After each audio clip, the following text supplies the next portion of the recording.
Mentang-mentang mereka buat undang-undang, bila langgar undang-undang, suka-suka hati boleh buat macam tu ke? Ada ke macam tu undang-undang suruh buat macam tu? Tak ada nak undang-undang suruh buat sampai macam tu. Tak ada istilah suka hati ya Pak Lang Pak Lang tahu undang-undang Pak Lang. Pak Lang ingat polis nak pergi tahan orang buta-buta ke Pak Lang? Kalau kawan tu tak ada lesen, dia boleh tahu kalau kawan tu ada lesen tak ada lesen. Dia tak betul. Orang asing boleh je, saya nak betul kan?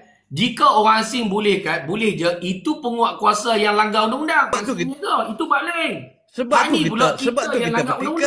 tu kita petikai. Undang-undang kalau hampa buat betul-betul nak ikut undang-undang, buat betul-betul ya. Yang tu yang kita salah. Masa bila pula mereka tak buat betul-betul Pak Lang. Undang-undang ni Pak Lang ingat benda boleh buat main ke Pak Lang? Berlambak lagi benda yang tak betul. Banyak lagi Bangladesh yang buat menega di tepi jalan tu. Okey, Bangladesh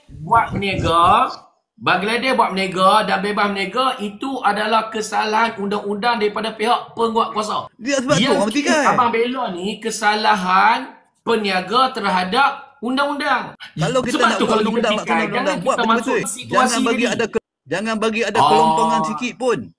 Buatlah, buat betul-betul. Kalau nak buat betul-betul. Ini kena dekat orang kita bukan main. Nampak buat macam tu. Kena dekat Bangladesh duduk menega tu, kaki lima tu. Hampa tak pergi angkut pun. Angkut lah. Bagilah kelonggaran. Oi Pak Lang, yang depa serbu tu bandar Qatar tu, yang kata bandar dekat tu Pak Lang tutup mata kat waktu tu. Pak Lang, saya nak tanya Pak Lang, waktu depa serbu tu Pak Lang, apa cerita Pak Lang? Pak Lang terjun juga, naik balik Pak Lang.